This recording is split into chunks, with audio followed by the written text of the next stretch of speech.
যত দিন যাচ্ছে বদলে যাচ্ছে কলকাতার স্কাইলাইন। তৈরি হচ্ছে একের পর এক ঝাঁ চকচকে বহুতল ব্রিজ।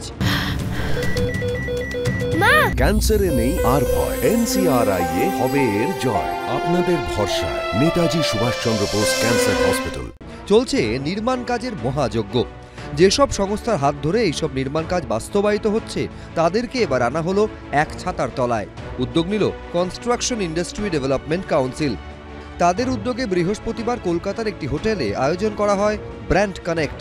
অনুষ্ঠানের স্পন্সর হিসেবে অংশ নেয় SRMB সৃজন প্রাইভেট লিমিটেড। এর আগে 13টি রাজ্যে এই ধরনের ইভেন্টের আয়োজন করেছে কনস্ট্রাকশন ইন্ডাস্ট্রি ডেভেলপমেন্ট কাউন্সিল। এই প্রথমবার এই আয়োজন করা হলো কলকাতায়।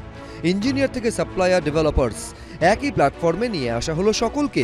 পরিযায়ী শ্রমিকদের জন্যও বেশ কিছু পরিকল্পনার কথা জানালেন কনস্ট্রাকশন ইন্ডাস্ট্রি ডেভেলপমেন্ট কাউন্সিলের ডিরেক্টর জেনারেল। नई टेक्नोलॉजीज हैं, नए प्रोसेस हैं, नए मेथड्स हैं, इन सब चीज़ों के ऊपर में बात हुई।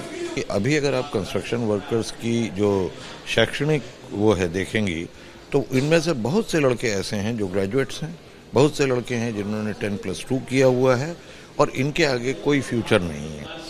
हमको वर्कर्स की भी ज़रूरत है और साथ में फील्ड इंजीनियर्स की भी ज़रूरत है। तो हमने कहा कि इस कमी को दूर करने के लिए ये प्रोग्राम हमने शुरू कर दिया। तो ये बात मैंने मंत्री जी को बताई, वो उनको बहुत पसंद आई है। जितनी भी आपकी मेट्रोज वगैरह बन रही हैं आजकल, वहाँ जो PA और ऑडियो सिस्टम लगता है जिससे आम आदमी का भी जीवन प्रभावित है। जब आप उद्घोषणा सुनते हैं कि फलाने नंबर प्लेटफॉर्म पे फलानी ट्रेन इतने बजे आ रही है, तो वो आप हेनरिच के सिस्टम पे सुन रहे हैं, या डिस्प्ले बोर्ड हेनरिच के होते हैं। और आप देखेंगे GPT इंफ्रा, ये आपकी कलकत्ते की ही कंपनी है, ये ब्रिजों का निर्माण कर रहे हैं और अन्य। तो ये टेक्नोलॉजियाँ अपनी बता रहे हैं, अपने सोल्यूशन बता रहे हैं आज के प्लेटफॉर्म पे हम ये देते हैं।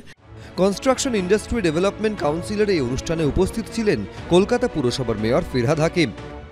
Latest technology through out the world কি আসবে সেটা আমাদের ইঞ্জিনিয়াররা জানতে পারবে, আর আমাদের কি কি ক্রিয়েশন হচ্ছে বা আমরা কাজ করতে গেলে তো আমাদেরও ক্রিয়েশন হবে, সেগুলো সারা পৃথিবী জানতে পারবে।